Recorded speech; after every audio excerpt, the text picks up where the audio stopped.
जय श्री कृष्णा। श्रीमद् भागवत गीता में हम लोग 13वें अध्याय को सुन रहे हैं, जिसमें भगवान श्री कृष्ण क्षेत्र और क्षेत्रज्ञ के विषय में बता रहे हैं। 19वें श्लोक से जिस शब्द को क्षेत्र कहते हैं उसे अब प्रकृति कह रहे हैं, और जिसे क्षेत्रज्ञ कहते हैं उसे अब पुरुष से इंगित करते हैं। उस शब्द को पुरुष से इंगित करते हैं।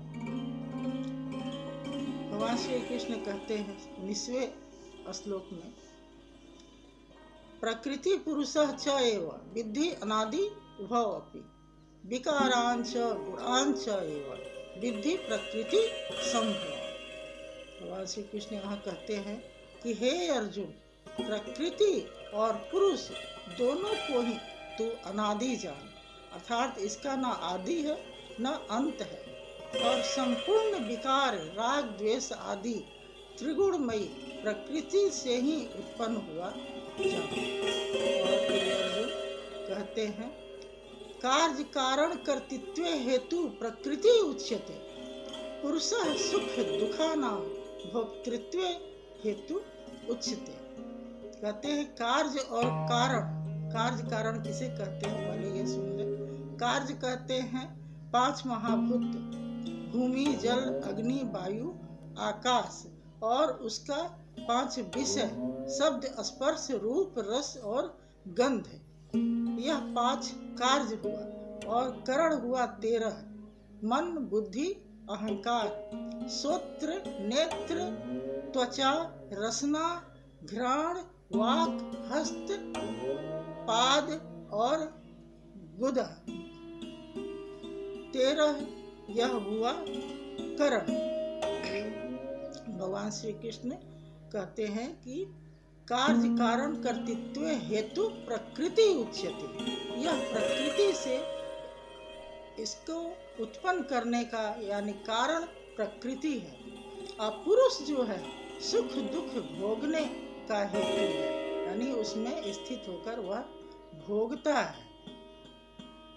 यह 23 जो तत्व है उसके बीच जो यह शरीर होता है उसे पुरुष भोगता है। सुख दुख को जो भी होता है वह भोगता है।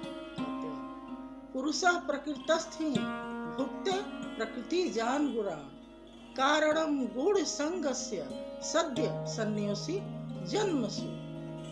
कहते हैं पुरुष जो होता है प्रकृति के बीच में स्थित होकर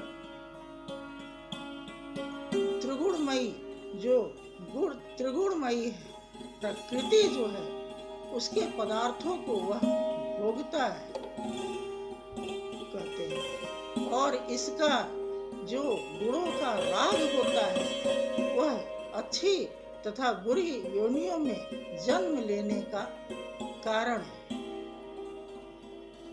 कहते हैं कि जो गुणों को भोगता है, और जो हम राग और द्वेष विकार आदि जो हम करते हैं, अच्छा करें तो अच्छा मिले और बुरा करें तो बुरा योनि प्राप्त होता है। और इसका जब तक संग समाप्त नहीं होगा जन्म मृत्यु होते रहेगा। संग समाप्त होने पर ही पुनर्जन्म नहीं होता है। भगवान श्री कृष्ण यहाँ कहते हैं गुणों का संग समाप्त होना चाहिए, और यह तो बड़ा ही मनुष्य मात्र के लिए मुश्किल है, लेकिन अभ्यास से हो जाता है। यहाँ कहते हैं अब जो श्लोक कहते हैं उसमें पुरुष जो प्रकृति में किस प्रकार स्थित रहता है इस विषय पर कहते हैं उपद्रष्टा अनुमंता च भर्ता भोक्ता महेश्वर परमात्मा इति च अपि उक्ता देहे अस्मिन् पुरुषः परः। कहते हैं उपद्रष्टा यानी वह साक्षी भाव से उपद्रष्टा है, बहुत ही अर्थात बहुत ही समीप, हाथ पांव मन आदि से बहुत ही समीप उपद्रष्टा के रूप में स्थित है। उसकी उपस्थिति में हम अच्छा करें या बुरा करें उसे कोई प्रयोजन नहीं है। हम जो भी करें वह बस साक्षी भाव से देखता है, उसे कोई प्रयोजन नहीं है। वह उपद्रष्टा रूप में रहता है, वह दृश्य नहीं है जिसे हम देख सकते हैं। जब हमारा मन योनि की तरफ, जब हमारा मन आराधना क्रिया में प्रवृत्त होता है, तब उस साधक का क्रम बदल जाता है और वह सम्मति प्रदान करने लगता है, यथार्थ सम्मति देने लगता है, सत्य की ओर प्रेरित करने लगता है। वही पुरुष उपद्रष्टा, वह अनुमति प्रदान करने लगता है। हनुमंता, भरता, जब हमारी साधना और सूक्ष्म होती है तो वही पुरुष भरता बन के हमारा भरण पोषण करने लगता है। वही पुरुष भरता, जब साधना की अवस्था और उत्तम हो जाती है तो वही पुरुष भोक्ता बनकर हमको, हमारा भोक्ता बनकर हमारे यज्ञ और तपो आदि का जो हम करते हैं उसको वह भोगने लगता है। भर्ता उपद्रष्टा अनुमंता च भर्ता भोक्ता महेश्वर। और जब हमारी अवस्था बहुत ही उन्नत हो जाती है तो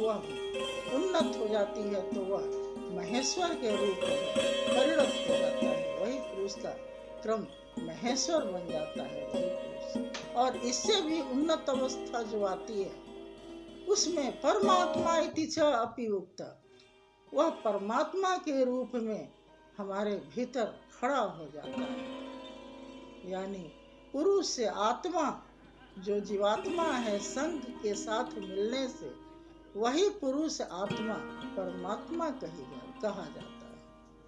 वही परमात्मा है, हमारे भीतर ही वह परमात्मा स्थित है। वह बाहर ढूंढने से नहीं मिलेगा, हम अपने भीतर ही योग करके उसे प्राप्त कर सकते हैं। योग में प्रवेश किए बिना संभव नहीं है, विचार किए बिना यह संभव नहीं है। अगले श्लोक में कहते हैं, यह एवं वेति पुरुषम च प्रकृति गुण, पुरुष प्रकृति गुण सर्वथा वर्तमान अपि न स भूयः अभिजायते।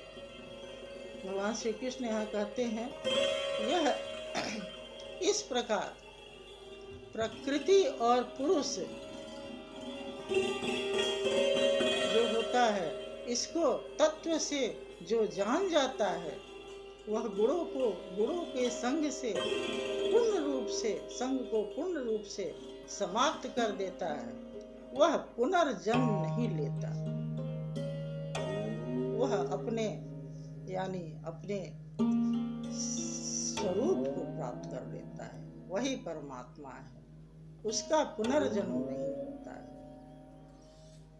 वह गुणों का संग समाप्त कर ले तो उसका पुनर्जन्म नहीं होता है। इस प्रकार भगवान श्री कृष्ण हमें बड़े ही बृहत रूप से 13वें अध्याय में बताए हैं। इसे समझकर हमें अपने आप का, जो हम अपना शत्रु भी हैं और अपना हम मित्र भी हैं। कोई हमारा न शत्रु है न कोई मित्र है, हम स्वयं अपना मित्र भी हैं और स्वयं अपना शत्रु भी हैं। इसलिए हम उस परमात्मा को अपने भीतर जगाएं और हम पुनर्जन्म को फिर प्राप्त नहीं करेंगे। हरि ओम तत्सत, हरि ओम तत्सत, हरि ओम तत्सत।